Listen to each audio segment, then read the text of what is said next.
Dewan Yang Mulia, tahukah anda mengenai program Smart City Plan 2020? Hari ini, berdasarkan roh usul perkara itu, kita akan saksikan adakah kita bersedia mencapai penanda aras yang disasarkan dalam inisiatif tersebut, Dewan Yang Mulia. Sebelum itu, terima kasih Tuan Yang Dipertua, Kerajaan Pembangkang, seterusnya warga Dewan yang tampak ceria perdebatkan usul tentang Malaysia. Baiklah, dua gerak kerja. Pertama, pendefinisian usul perdebatan, dan yang kedua, pembentangan kes dan juga hujah perwakilan kerajaan. Baiklah, gerak kerja pertama, pendefinisian usul perdebatan. Usul hari ini kami cerahkan kepada dua frasa kata yang utama. Frasa kata yang pertama, pelaksanaan bandar pintar di Malaysia, Tuan Yang Dipertua Dewan. Baiklah, apakah yang dimaksudkan pelaksanaan bandar pintar di Malaysia? Berdasarkan rancangan bandar pintar Malaysia, kita bermaksud mana bandar bantar yang berinovatif, berkemahiran tinggi, maju dari segi semua aspek. Contohnya, Bandar Putrajaya, Cyberjaya, Pulau Pinang, Meridian Zuri Iskandar Waterfront dengan izin Tuan Yang Dipertua Dewan. Kedua, apakah tuntutan ciri yang perlu ada dalam bandar pintar ini, Tuan Yang Dipertua Dewan? Berdasarkan Federal Town and Planning Department di Malaysia, menyatakan ada dua ciri tuntutan yang perlu ada dalam bandar pintar yang akan kita laksanakan. Yang pertama, kelestarian alam sekitar, dan yang kedua, teknologi tinggi yang kemudahan, Tuan Yang Dipertua Dewan. Maka itulah tuntutan bandar pintar. Baiklah, frasa kontroversi pula, hangat-hangat tahi ayam. Baiklah, saya akan terangkan satu persatu.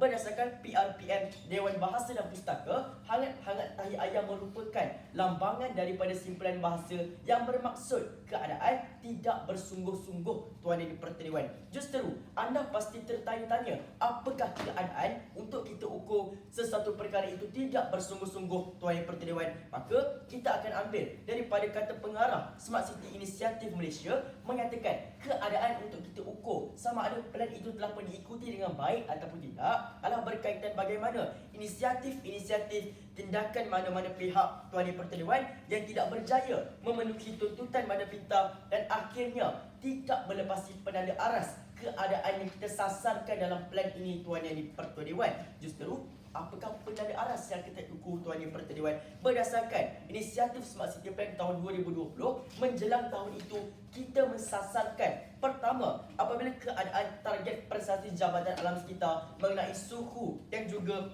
peningkatan kualiti udara yang disasarkan. Dan yang kedua, bagaimana sasaran penyediaan teknologi tinggi berdasarkan Kementerian Mesti dan mengenai penyediaan kemudahan teknologi yang bertaraf tinggi, Tuan Yang Dipertua Dewan, berkenaan dengan pengaplikasian pada hari ini. Baiklah, selesai pembentangan pendefinisian usul perdebatan. Manakala pendirian perwakilan kerajaan kami cukup mudah. Kami hadir kerana pada hari ini berdasarkan analisis tindakan pihak yang tidak bersungguh-sungguh, warga Dewan sekalian. Hujah yang pertama akan saya tunjukkan kepada anda mengenai aspek tuntutan yang pertama, kelestarian alam sekitar, bangkit sahabat saya. Tuntutan yang kedua mengenai kemudahan teknologi tinggi dan bangkit Menteri Pertahanan yang sangat kecil akan membangkang dan menafikan perwakilan pembangkang. Tanpa sebarang izin laluan, ruang kes di perwakilan pembangkang cukup mudah dan baik, Tuan Yang Dipertua Dewan. Mereka perlu tunjukkan keadaan bersungguh-sungguh yang akhirnya melepasi penanda aras yang kita sasarkan dalam inisiatif plan Smart City ini, Tuan Yang Dipertua Dewan.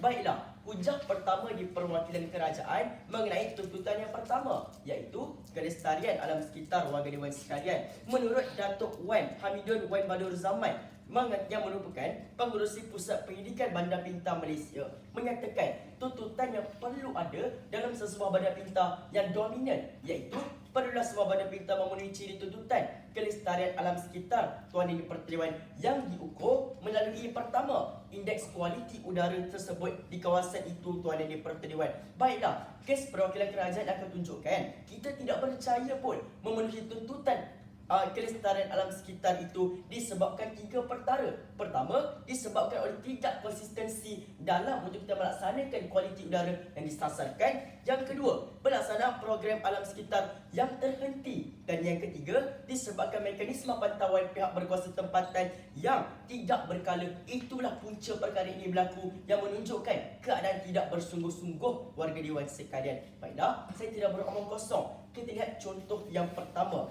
Berdasarkan strategi neutral karbon Pulau Pinang SNK 2015-2025, Tuan Yang Dipertua Dewan, kita sasarkan kilang-kilang sekurang-kurangnya di 10 smart city di negara kita menggunakan dan mengaplikasikan serta memperkasakan penapis electrolytic converter dengan izin Tuan Yang Dipertuan. Namun, hari ini kita lihat bagaimana terdapat 23 kilang perindustrian yang gagal mematuhi dan tidak menyambut baik Tuan Yang Dipertuan usaha ini, warga dewan sekalian, di akhirnya tidak capai keadaan yang kita sasarkan, warga dewan sekalian. Pertama, yang kedua, bagaimana dengan program Greater Kuala Lumpur, warga dewan sekalian, yang di mana kita sasarkan bagaimana suhu di Kuala Lumpur berjaya untuk kita kawal dan mengatasi faktor dominan, iaitu pembangunan, warga dewan sekalian. Oleh itu, dalam inisiatif Greater Kuala Lumpur, kita mensasarkan sekurang-kurangnya pembangunan di Kuala Lumpur mengaplikasikan bangunan green technology dengan izin dan green building dengan izin Tuan Yang Dipertua Dewan.